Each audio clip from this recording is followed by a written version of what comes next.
नमस्कार, हमारे कार्यक्रम खास खबर में आपका बहुत बहुत स्वागत है। मैं हूं आपके साथ दीपिका ओझा। नूह में विश्व हिंदू परिषद की ब्रज मंडल यात्रा के दौरान हिंसा और बवाल के बाद लगातार तीसरे दिन भी तनाव बना हुआ है। एहतियात के तौर पर कर्फ्यू आज भी जारी रहेगा। हालांकि नूह में अब स्थिति सामान्य होती नजर आ रही है। नूह से सटे गुरुग्राम, पलवल, झज्जर, फरीदाबाद, रेवाड़ी, सोनीपत, पानीपत और महेंद्रगढ़ जिलों में धारा 144 लागू है। साथ ही साथ 4 जिलों का इंटरनेट सेवाएं भी बंद कर दी गई हैं। नूह समेत इन इलाकों में पैरामिलिट्री की भी 13 बटालियंस की तैनाती की गई है। कई जगह सुरक्षा बलों ने आज सुबह फ्लैग मार्च भी किया। वहीं सीएम मनोहर लाल ने अपने बयान में कहा कि अब तक हिंसा से जुड़ी 44 एफआईआर दर्ज हुई हैं। 70 लोगों को नामजद कर हिरासत में ले लिया गया है। उधर दिल्ली और राजस्थान के भरतपुर में भी अलर्ट जारी किया गया है। अब इन सब सवालों के बाद बड़ा सवाल ये उठता है कि आखिर इस हिंसा के पीछे की क्या वजह है और इस हिंसा का मास्टरमाइंड कौन है।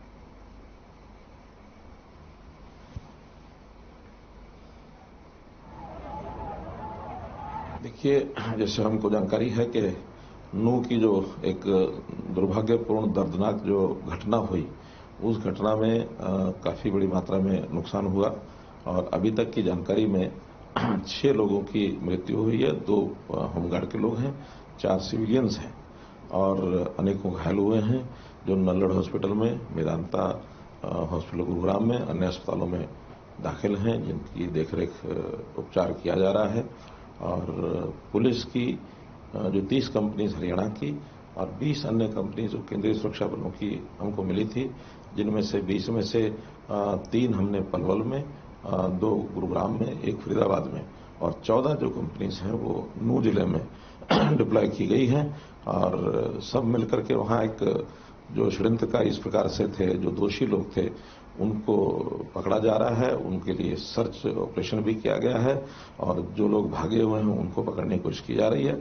अभी तक 116 लोग ये अरेस्ट हो चुके हैं और उनको आज उनका रिमांड लिया जाएगा ताकि उनसे और जानकारी लेकर के जो भी लोग इसमें दोषी पाए जाएंगे उनको पकड़ करके उनके खिलाफ सख्त से सख्त कार्रवाई की जाएगी। किसी को भी बख्शा नहीं जाएगा। हाँ, जो आम नागरिक हैं उनकी सुरक्षा करना ये हमारा दायित्व है। उस सुरक्षा के लिए हमारी जो सुरक्षा एजेंसीज हैं, हमारी पुलिस है, वो सतर्क है। बाकी हरियाणा में भी जो कोई छोटी मोटी घटनाएं हुई हैं वो सब कंट्रोल कर ली गई हैं, स्थिति सामान्य हो गई है। मेरी जनता से अपील भी है कि वो लोग शांति बनाए रखें और चूंकि आपसी तनाव में भाईचारा बिगड़ता है, भाईचारा बना करके रखने से ही अपने प्रदेश की खुशहाली है, तो किसी प्रकार की घटना को आगे न बढ़ने दें, ऐसा मैं जनता से अपील करता हूं। कल जो 31 तारीख को नूह में घटना हुई, बहुत ही एक दुर्भाग्यपूर्ण घटना है। इस घटना के होते ही जब हमको पता लगा तो हमने अपने पुलिस के सब उच्च अधिकारियों को, डीजीपी साहब,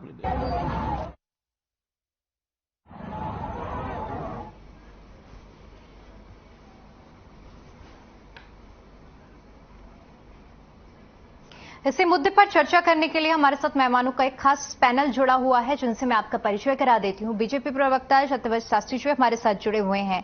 कांग्रेस प्रवक्ता डॉक्टर टीना कनविज जी हमारे साथ जुड़ी हुई हैं। इनेलो प्रवक्ता ओंकार सिंह जी हमारे साथ जुड़े हुए हैं और हमारे संवाददाता ओपी शर्मा चंडीगढ़ से हमारे साथ जुड़े हुए हैं। आप सभी मेहमानों का मैं बहुत बहुत स्वागत करती हूं हमारे कार्यक्रम खास खबर में।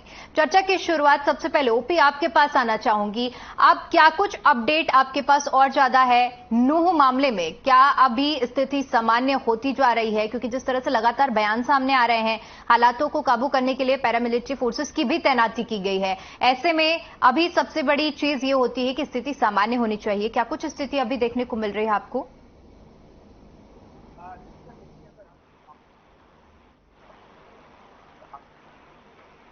हुआ था जो एक ये आगजनी और हमलों का जो मामला जो शुरू हुआ था, वहां पर जो हालात तेजी से सामान्य होते जा रहे हैं। लेकिन ये अब आग जो है पड़ोसी जिलों तक पहुंचने लगी है। इस वक्त हरियाणा के 6 जिलों में जो धारा 144 लगी हुई है, वहां पर इस तरह की घटनाएं हुई हैं। पलवल की बात करें, बावल, रेवाड़ी के बावल की बात करें, इसके अलावा झज्जर वगैरह की बात करें, तो इन इलाकों में जो है वो घटनाएं सामने आ रही हैं। लेकिन पुलिस जो सरकार जो है अपनी पूरी तरीके से कहीं ना कहीं समस्याओं से निजात पाने की जो है वो कोशिश कर रही है। इस वक्त पूरे 6 जिलों के अंदर करीबन, दीपिका एक बार ऑडियो कंसोल को बोलना, थोड़ा सा आवाज में कुछ जी दिक्कत आ बिल्कुल, रही है। मैं ठीक कराती हूँ आपकी आवाज। तब तक मैं शत्रुवश जी आपके पास आना चाहूंगी। शत्रुवश जी, आप तक आवाज पहुंच पा रही है मेरी? आ रही है जी बिल्कुल। सतवत जी, आपसे ये समझना चाहूंगी, देखिए जिस तरह ये हिंसा हो रही है, हालांकि हालात को काबू करने के लिए पूरे प्रयास किए जा रहे हैं, तैनाती भी की गई है सभी दलों की। ऐसे में मैं आपसे सबसे पहले ये समझना चाहूंगी कि आखिर ये जो हिंसा हुई है, इस पे विपक्ष की तरफ से भी कई सवाल उठाए जा रहे हैं कि पुलिस सही समय पर नहीं पहुंची है। देखिए, एक तो मैडम अगर मैं आपसे निवेदन करूंगा कि हिंसा हो नहीं रही, हिंसा हुई थी। जी, हिंसा हो रही है तो इसका मतलब कि अभी भी जारी है, ऐसा नहीं है। जी माफी तो केवल 3-4 घंटे का एक कालखंड था जिसमें इस प्रकार की हिंसा हुई। और हिंसा के अंदर मैं समझता हूं कि कहीं न कहीं जानकारी का अभाव प्रशासन की ओर से रहा होगा, जिससे वो उनको इनपुट नहीं मिला कि क्या होगा। लेकिन जो आयोजक थे, कम से कम मैं उनकी तरफ से इस प्रकार की इस कार्यक्रम में कोई भागीदारी नहीं मानता, क्योंकि ये एक नियमित कार्यक्रम, लंबे समय तक चलने वाला कार्यक्रम, और हर वर्ष बड़े सौहार्दपूर्ण ढंग से ये कार्यक्रम हो रहा था। किन्हीं अमन चैन के दुश्मन लोगों ने इस सफल कार्यक्रम की बढ़ती साख और श्रद्धा के ऊपर नजर गड़ाई कि मेवात जैसे क्षेत्र में हजारों लोग आते हैं और जलाभिषेक कर चले जाते हैं, तो ऐसा क्यों? और ये सत्ता पक्ष और कम से कम आयोजक तो ऐसा नहीं कर सकते, क्योंकि आयोजक का मैं एक मानता हूं कि यदि किसी स्थान विशेष पर, किसी मुद्दे विशेष पर, किसी विशेष प्रकार के लोग यदि कहीं एक बार पहली बार कुछ करते हैं, तो लगता है उनकी मनसा में कुछ ऐसा होगा। इस कार्यक्रम के शुरू से लेकर आज तक और आगे गामी भी, इसके पीछे केवल एक लोगों की श्रद्धा है। ऐसे अनेक स्थान है। आज अमरनाथ यात्रा को लीजिए, एक दिन ऐसा था कि मुश्किल से 150 व्यक्ति जाते थे, लेकिन लोगों की जागरूकता से, लोगों के एक दूसरे के कहने से, और फिर धार्मिक पर्यटन के रूप से, और श्रावण का महीना तो शिव मंदिरों में एक विशेष प्रकार की आवागमन का और तीर्थ यात्राओं के लिए माना जाता है। और ऐसे समय में ही आयोजन अच्छा हो तो लोगों को दोनों प्रकार की आपसी तालमेल हो, आपसी सद्भाव हो, एक दूसरे को देखकर एक दूसरे की खुशी में खुशी बनाए। इस हेतु से ये इन संगठनों का कार्यक्रम पिछले अनेक सालों से चल रहा है। लेकिन कुछ ऐसे लोग जिनके अभी सूत्र सीमा पार से हैं कि राजस्थान की सीमा से कुछ लोगों का ये जो जमावड़ा आया और उन्होंने इस प्रकार के सामान्य जो गांव के भोले भाले लोग थे उनको भड़काया और इस प्रकार बढ़ा, तो इसके अंदर पहले भी इस प्रकार के वीडियोज और घटनाएं राजनेता लोगों के ओर से भी और बाकी लोगों से भी। बड़ी घटना तो मैं मानता हूं कि मामन सिंह विधायक ने जिस प्रकार से विधानसभा में जो घटना की थी, लेकिन उसका भारतीय जनता पार्टी ने एक राजनीतिक जवाब नौ में जाकर हमारे विधायक थे जरा सा वो एक कार्यक्रम करके उसका उत्तर दिया था कि भाई सब लोग अमन पसंद है, आपकी भाषा से कोई समर्थन नहीं कर रहा, और इसलिए उस घटना के साथ आप सोच सकते हैं और देख सकते हैं कि एक राजनीतिक पार्टी के द्वारा चले देने पर राजनीतिक व्यक्तियों ने उसका सकारात्मक जवाब दिया, तो वहां के लोगों ने उसको स्वीकार किया। लेकिन हो सकता है कि उनकी ये हठधर्मिता हो, आम लोगों को उनमें इसमें उड़ा हो कि वो कैसे चले गए, कैसे आ गए। लेकिन मुझे लगता है कि आज भी मेवात का जो इलाका है वो अमन पसंद है, सब लोग आपस में भाईचारे से बात करते हैं, और इसमें जिन तत्वों की भागीदारी है किसी भी प्रकार की हो, कैसी भी हो, वो माने मुख्यमंत्री जी के द्वारा हर रोज इसके ऊपर बयान दिया जाता है, आने समय पर हुई कार्रवाइयों की जानकारी देता है। और आज भी अभी आपने उनका बयान सुनाया कि उन्होंने पूरी निगरानी करके, और आज भी जो हिंदू संगठनों के द्वारा ज्ञापन देने का काम है, प्रदर्शन शब्द भी नहीं है उसके साथ, उसके साथ केवल ज्ञापन है। ये ज्ञापन देने का काम आज जो करेंगे वो शांति से हो जाए, ये प्रशासन की और सरकार की और जनता से हमारी अपील भी है और वो शांतिपूर्ण ढंग से हो जाए और ऐसा होगा, ऐसा मुझे विश्वास है। ठीक है शास्त्री जी, लौटूंगी आपके पास। टीना जी, आपके पास आना चाहूंगी। देखिए, जिस तरह से बीते दिन हिंसा हुई है और हिंसा के बाद अब हालांकि स्थिति सामान्य हो चुकी है, इस पर क्या कुछ कहना चाहेंगे आप? देखिए, हमने मणिपुर में हिंसा देखी, मणिपुर की हिंसा अभी खत्म भी नहीं हुई है कि हमने हरियाणा में फिर यही हिंसा देखने को मिली। तो मैं इनसे कहना चाहती हूँ, तुझको कितनों का लहू चाहिए आरजे वतन, कितने आहू से कलेजा तेरा ठंडा होगा, क्योंकि लगातार हम हिंसा ही देख रहे हैं। डबल इंजन की सरकार जो है वो हिंसा रोकने में नाकामयाब रही, लेकिन ये क्या कर रहे हैं, अपनी इंटेलिजेंस फेलियर का ये विपक्षी पार्टियों पर ठीकरा फोड़ देते हैं हर जगह। हम इनसे लगातार एक ही मांग करते आए हैं, चाहे संसद के अंदर हो या सत्र में या कहीं भी, कि डिबेट के माध्यम से कि आप देश के प्रधानमंत्री को दो शब्द प्रदेशों के अंदर ये कह के शांति स्थापित करने के लिए विनती करनी चाहिए, अपील करनी चाहिए, लेकिन वो नहीं बोले। वो क्या बोले, वो 36 सेकंड सबने देखा, मणिपुर के हिंसा के समय भी 36 सेकंड बोलकर चले गए। आज भी वो सत्र में नहीं आ रहे। लेकिन मैं यहाँ ये कहना चाहती हूँ कि हरियाणा प्रदेश की जो हालत, इससे पहले आजादी के बाद तक ऐसी हालत कभी देखने को नहीं मिली, क्योंकि हरियाणा भाईचारे का प्रदेश रहा है, यहाँ अमन चैन कायम रहा है। और लगातार देखिए, इससे पहले भी भारतीय जनता पार्टी के समय ही जाट आंदोलन हुआ, उसमें किस तरीके के हालात थे वो सबके सामने थे। लेकिन जो अब जो ये हिंसा हुई है मेवात के अंदर, इसकी हम तो घोर निंदा करते हैं, क्योंकि हम चाहते हैं कि इस प्रदेश के अंदर शांति स्थापित हो। और लगातार हमारी पार्टी के नेता भी यही बात कर रहे हैं कि प्रदेश के अंदर शांति स्थापित हो। लेकिन मैं ये कहना चाहती हूँ, ये हादसा टला जा सकता था, लेकिन ये हादसा हुआ बीजेपी और जजपा ने मिलकर। जिस तरीके की उनकी जो नाकामयाबी रही है उसकी वजह से ये हादसा हुआ। आज हमें ये डिबेट क्यों करनी पड़ रही है, क्योंकि इनकी नाकामी की वजह से गृह मंत्री के संज्ञान में कुछ नहीं था।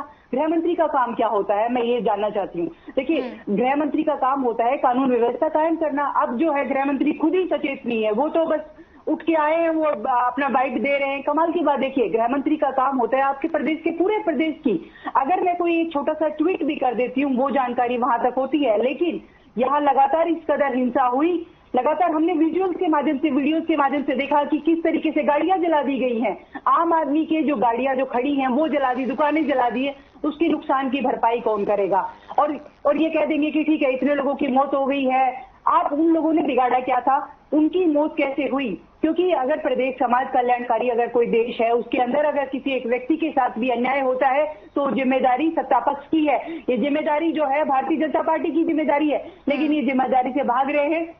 इनको आकर कहना चाहिए था, शांति स्थापित के साथ साथ ये कहना चाहिए। देखिए, जी ठीक है टीना जी, लौटूंगी आपके सवालों का जवाब लूंगी अभी मैं शास्त्री जी से। ओंकार जी, आपके पास आना चाहूंगी। देखिए, जिस तरह की ये घटना हुई है, लगातार सवाल उठ रहे हैं इस घटना पर, कई तरह के सवाल इंटेलिजेंस फेलियर को लेकर, पुलिस प्रशासन को लेकर। इनेलो किस तरह से देखती है और क्या कुछ प्रतिक्रिया रहेगी इस पूरी घटना पर इनेलो की?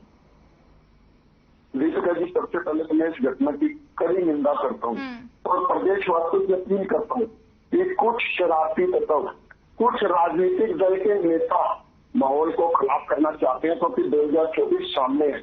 ये अब फिर हिंदू मुस्लिम करना चाहते हैं, मंदिर मस्जिद से करना चाहते हैं, हिंदुस्तान पाकिस्तान करना चाहते हैं। तो मैं जनता से अपील करना चाहूंगा कि ऐसे नेताओं को मौत की खानी पड़े, ऐसी व्यवस्था कर दो। ये नेता जानबूझकर ऐसा माहौल क्रिएट करना चाहते हैं, चाहे वो किसी भी दल, किसी भी पार्टी का हो। जनता को इनसे सुचेत रहने की जरूरत है। अब मैं जो व्यक्ति वहां पे मारे गए उसको श्रद्धांजलि अर्पित करता हूँ और सरकार से मांग करता हूँ कि उनके परिवारों की व्यवस्था करे और उनके परिवार के 1 लोग को नौकरी और 1 करोड़ रुपए मुआवजे की जो 2 होम कार्ड मारे गए हैं उनको व्यवस्था करे।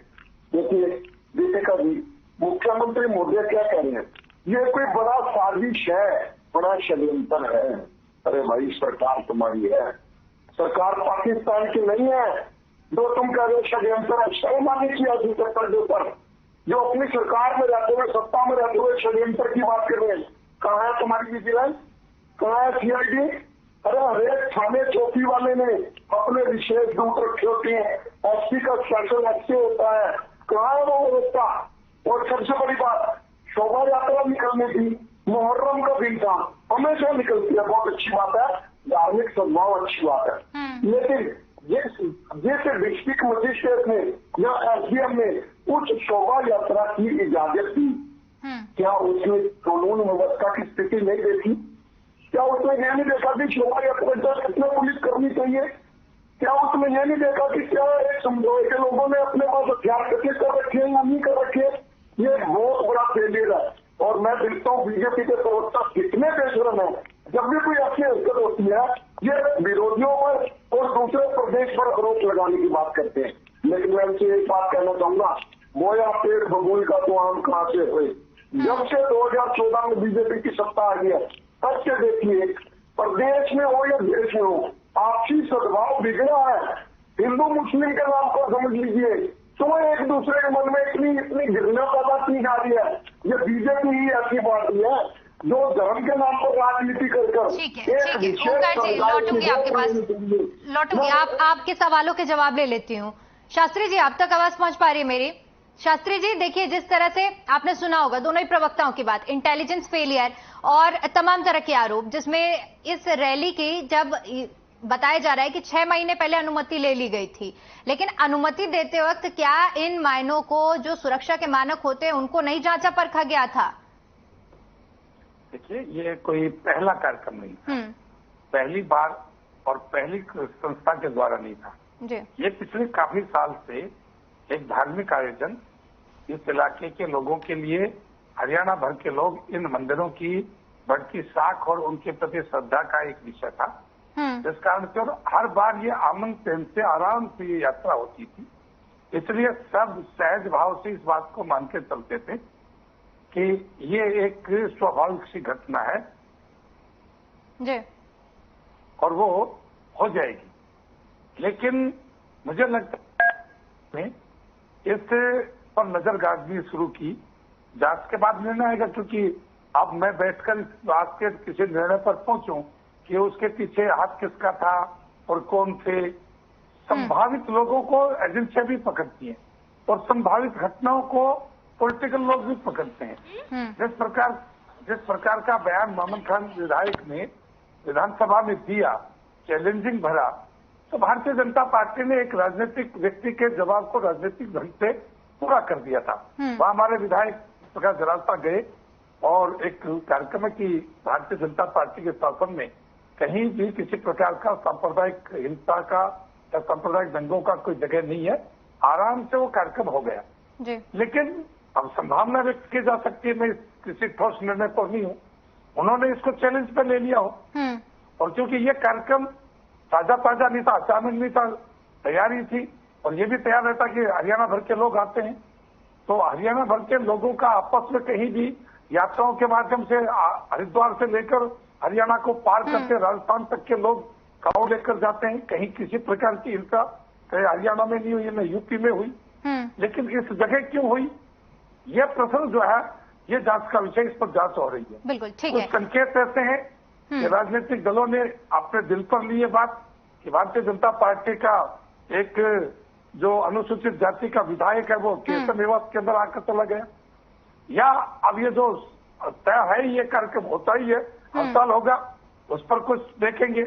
मैं इसको कोई बहुत दावे के साथ नहीं कह सकता, लेकिन संभावनाएं जिस प्रकार की है कि राजस्थान की सीमा से लोग आए हैं, तो उनको संरक्षण देने वाला, उनको बुलाने वाला कौन होगा, क्योंकि वहां कांग्रेस की सरकार है। ठीक है। टीना जी आपके पास आना चाहूंगी। देखिए टीना जी, ये यात्राओं पर इस तरह का हमला होना ही कोई पहला मामला नहीं है। अगर आपको याद हो तो मैं पिछले साल आपको याद दिलाना चाहूँ, राजस्थान में भी इसी तरह की घटना हुई थी हनुमान जयंती के मौके पर, जब पथराव हुआ था और सेम यही घटना थी। अब अगर इसमें दोषी करार दिया जाए, अगर यहाँ देखिए आपकी सरकार नहीं है तो आप सरकार पर आरोप मढ़ रहे हैं, लेकिन राजस्थान के बारे में बात किया जाए तो वहां क्या स्थिति थी?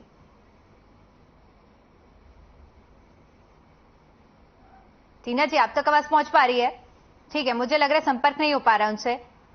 ओंकार जी आवाज आ रही है? जी टीना जी बताइए।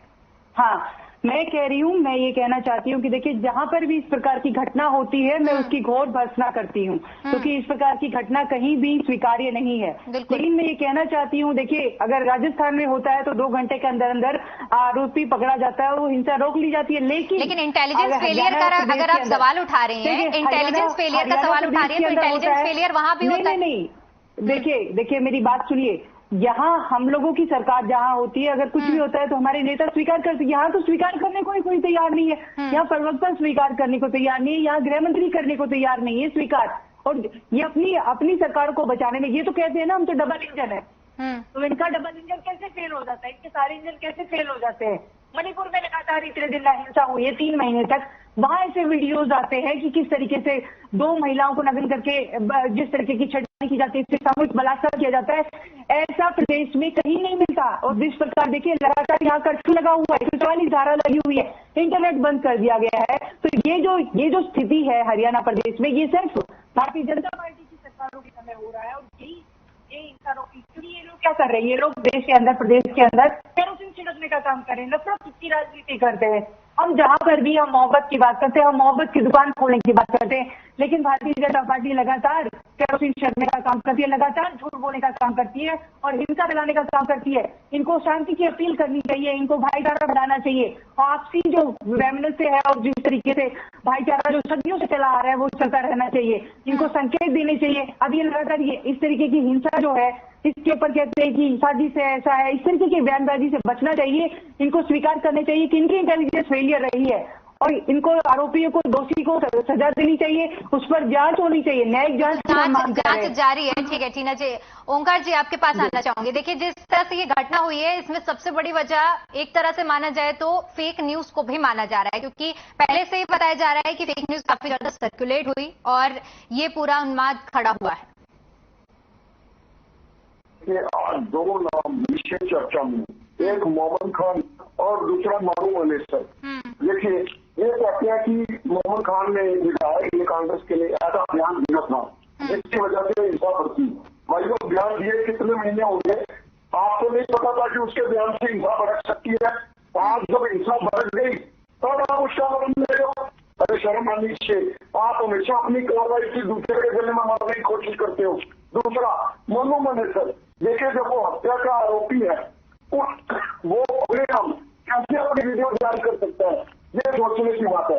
और अब भी मैं कहना चाहता हूँ, जब से बीजेपी की सरकार आई है, निकास टाइम में हरियाणा जला है। आप देखिए राम रहीम के टाइम में, रामपाल के टाइम में, इतनी बार जाट आंदोलन के टाइम में, किसान आंदोलन के टाइम में, ये बीजेपी सरकार है जो बार इसकी सरकार है, हरियाणा जल रहा है, इनको नहीं पता लगता। और दूसरा एक चीज और मैं कहना चाहूंगा, आज घटना की जिम्मेवारी किसी और पर डाल देंगे, मेरे कब तक डालोगे। मैं आपको जनता की अपील करूंगा कि आप किसी के बहकावे में ना आए, शांति कायम रखें। और एक चीज और कहना चाहूंगा, देखिए आप प्रत्येक हल्के में एक विशेष समुदाय के लोग इकट्ठा होकर नारेबाजी कर रही है। क्या बीजेपी को नजर नहीं आ रहा है? बीजेपी को नजर आ रहा है, लेकिन खुद बहुत खराब करना। सतवर जी बहुत संक्षेप में मुझे आपका इस सवाल का जवाब चाहिए कि जब ये फेक न्यूज इतनी ज्यादा सर्कुलेट हो रही थी तो इस पर कार्रवाई क्यों नहीं की? बहुत संक्षेप में बात रखिएगा। मैं मानता हूँ कि होना चाहिए था, नहीं हुआ, वो भी एक जांच का विषय है। सरकार उस पर भी संज्ञान लेगी किनकी जिम्मेदारी थी, किनने ऐसा क्यों किया गया। पर मुझे लगता है कि केवल इतना सा था। चलिए ठीक है, समय का अभाव है, इसलिए मुझे चर्चा को यहीं खत्म करना पड़ेगा। आप सभी मेहमानों को बहुत बहुत शुक्रिया हमारे साथ जुड़ने के लिए और अपना कीमती समय हमें देने के लिए। तो जिस तरह से नूह में हिंसा भड़की और इस हिंसा में 5 लोगों की अब तक जान जा चुकी है, जिसके बाद अब स्थिति धीरे धीरे सामान्य होती जा रही है। हालांकि अर्धसैनिक बलों की तैनाती भी की गई है, धारा 144 भी लागू की गई है ताकि स्थिति पूरी तरह से जल्द सामान्य हो जाए। फिलहाल इस कार्यक्रम में इतना ही, मुझे दीजिए इजाजत, नमस्कार।